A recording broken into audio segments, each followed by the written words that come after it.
Cars, cars, cars. SUVs and pickups. They're everywhere in our country. Hi, I'm Allison, and here's a fuel factoid. Did you know that drivers in the US use more than 350 million gallons of gasoline per day? That's right, 350 million gallons. That's a huge amount, but I have some good news. A lot of that gasoline contains 10% or more of ethanol. Ethanol is a clean, renewable fuel made from corn and plants across the US, including 20 in Minnesota. At Minnesota State University in Mankato, there's a special lab that runs hundreds of fuel tests every month. The Department of Automotive Engineering evaluates different types of gasoline, including those blended with ethanol. Bruce Jones will tell us more.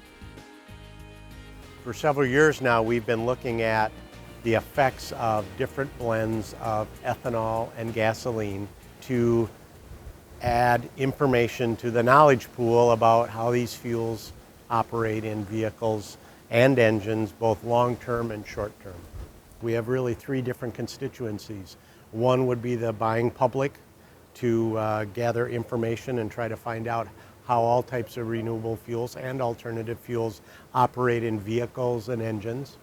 Number two, private industry, to make sure that, that we're able to answer questions that will help them design and build their products. And the third one is to government and regulators to give them information about how these fuels are going to act in different engines and vehicles to make sure that they can set appropriate policies that are not going to harm business interests and things like that. Another important reason that we do it is really from the standpoint of its excellent learning opportunities for our students. Students, just like you and I, are testing different types of gasoline. How cool is that?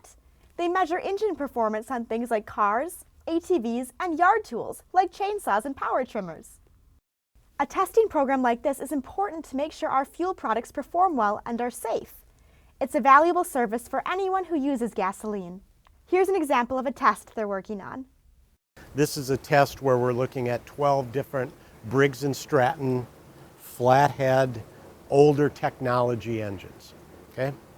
We want to find out how these engines operate and throughout their useful life function on blends of gasoline, 10% ethanol, 15% ethanol, and 20% ethanol.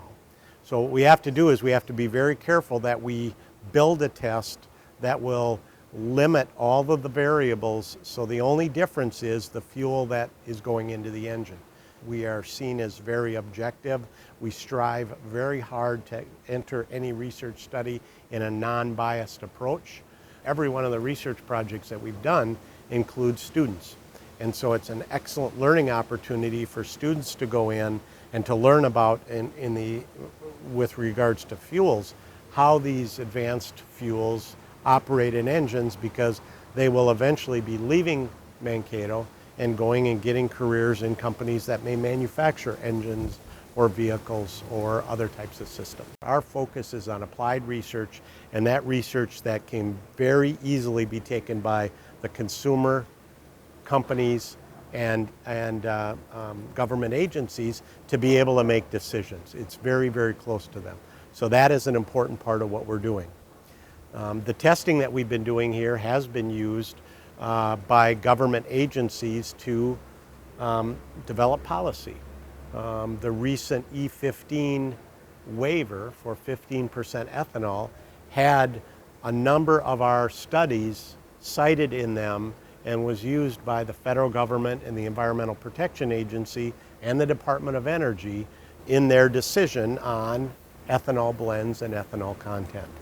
Projects like this and every project that we do really is based on science, technology, engineering, and mathematics, or all of the STEM disciplines. In the program that I teach in, it couples all of those together, and it's so very, very important. Even though we're working with our hands and doing physical testing, there's mathematics that are involved in calculating the blend ratios. Technology is actually the engines that are converting that fuel, whatever fuel it is, into heat energy. The science is the standpoint looking at chemically what's happening and why are we seeing these differences. So you can't get much closer to STEM type of careers and things like that than what the students are working on here.